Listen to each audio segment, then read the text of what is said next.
Приют «Верный путь» никогда не бывал тихим. С самого рассвета его коридоры наполнялись какофонией звуков, отчаянным лаем, просительным поскуливанием и грохотом металлических мисок. Здесь жили сотни историй, и большинство из них были написаны под копирку. Собаки в приюте — великие актеры. Как только на пороге появлялся потенциальный хозяин или даже просто волонтер с охапкой поводков, вольеры превращались в сцену. Псы из кожи вон лезли, чтобы понравиться. Они вставали на задние лапы, виляли хвостами так неистово, что, казалось, вот-вот взлетят, заглядывали в глаза с немым вопросом: «Это ты? Ты пришел за мной?» Но в дальнем углу 4-го сектора, в вольере номер 112, жил пес, который не участвовал в этом карнавале надежды. Его звали Росса. На первый взгляд, самый обыкновенный дворянин. Рыжевато-бурая шерсть, крепкие лапы, висячие уши. Он попал сюда еще подростком, когда щенячья неуклюжесть только начала сменяться силой взрослого пса. В это время собак разбирают охотнее всего. Они уже не требуют такого ухода, как малыши, но еще полны игривости.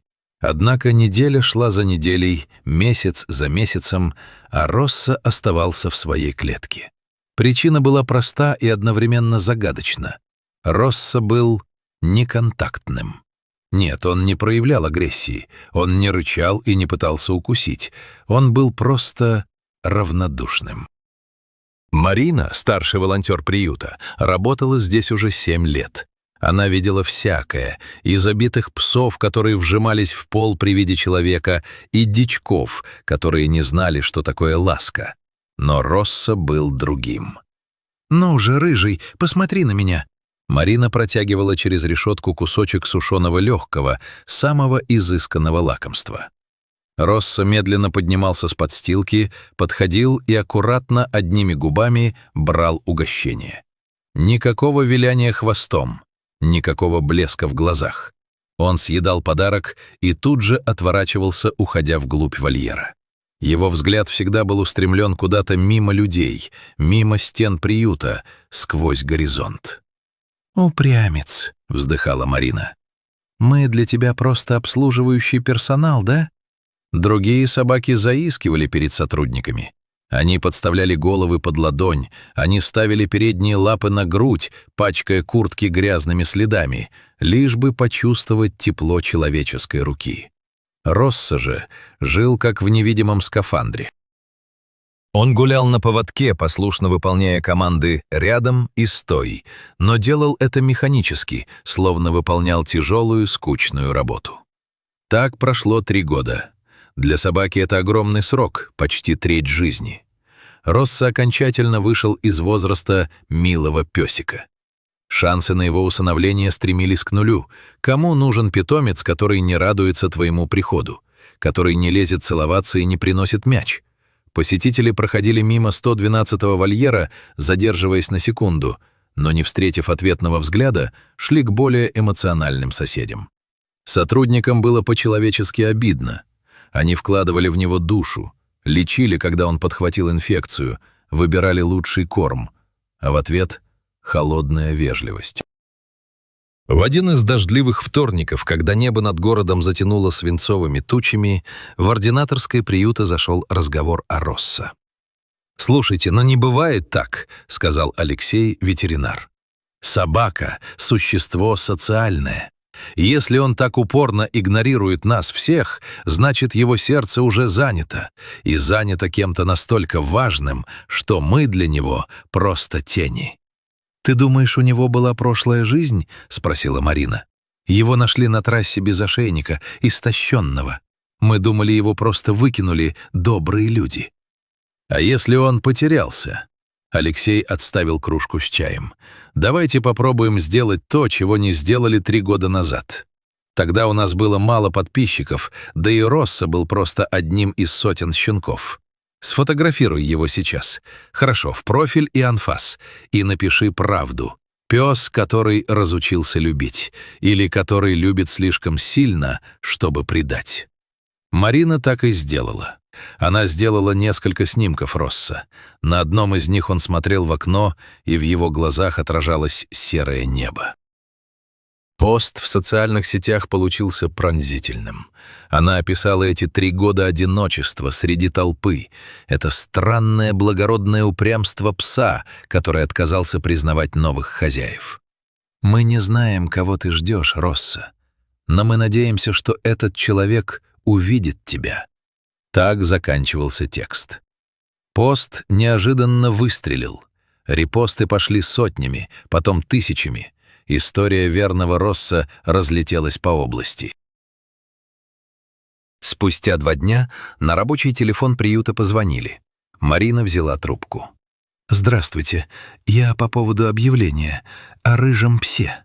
Голос на том конце был мужским, низким и немного дрожащим.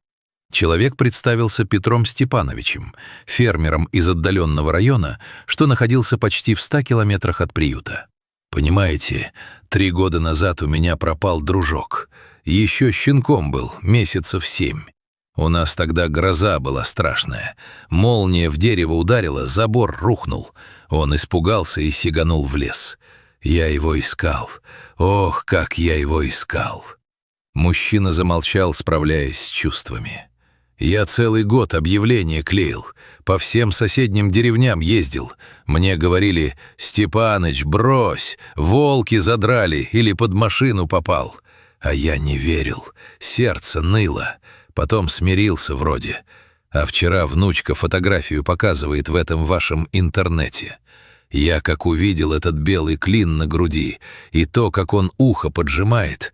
Марина, дочка, скажите, я могу приехать?» «Конечно», — выдохнула Марина. «Приезжайте прямо сейчас». Весь приют замер в ожидании. Даже вечно лающие овчарки в соседнем секторе, казалось, притихли, чувствуя важность момента. К воротам подкатил старенький запыленный внедорожник. Из него вышел мужчина в поношенной куртке-штормовке. Его руки были в мозолях, руки человека, который всю жизнь работает на земле. Он шел за Мариной по коридору приюта, и было видно, как сильно он нервничает. «Вот здесь», — Марина указала на вольер 112. Росса, как обычно, лежал на своей подстилке, глядя в стену. Он даже не поднял головы, когда они подошли. Очередной посетитель. Очередные шаги. Петр Степанович подошел к самой решетке. Он схватился за прутья пальцами, и его губы задрожали. «Дружок», — негромко позвал он, — «рыжий мой, неужели это ты?» Произошло то, что сотрудники приюта потом называли «маленьким взрывом». Росса вздрогнул.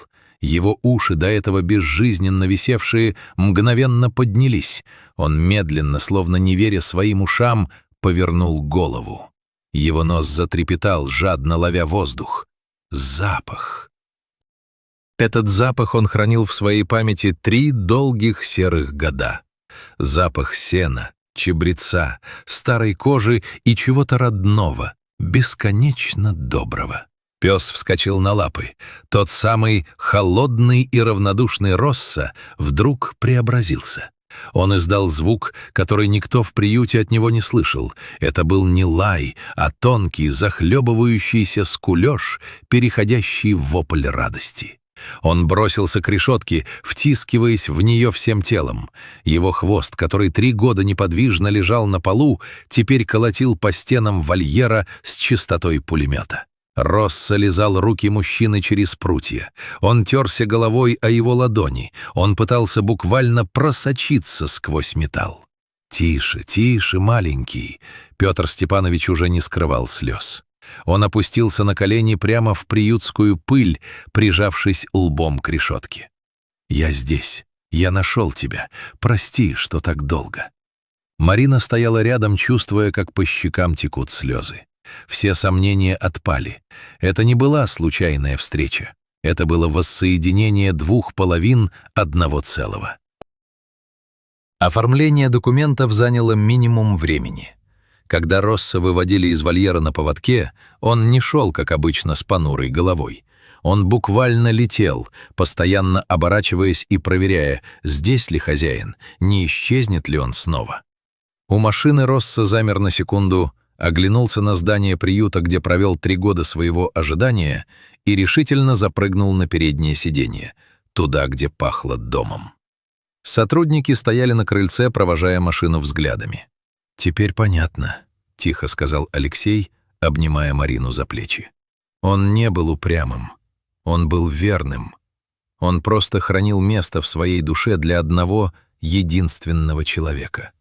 И если бы этот человек не пришел, Росса так и прожил бы всю жизнь, никого не впуская внутрь. Машина скрылась за поворотом, увозя рыжего пса в его настоящую жизнь, где больше не было клеток, графиков кормежки и чужих рук. Там были поля, пахнущие свободой, и человек, чье сердце билось в унисон с его собственным. Эта история — напоминание всем нам. Иногда за холодностью и отчуждением скрывается не отсутствие чувств, а их невероятная глубина. Росса научил сотрудников приюта главному — никогда не переставать верить в чудо и всегда давать любви шанс, даже если кажется, что время упущено. Берегите своих близких и никогда не бросайте тех, кто готов ждать вас вечно.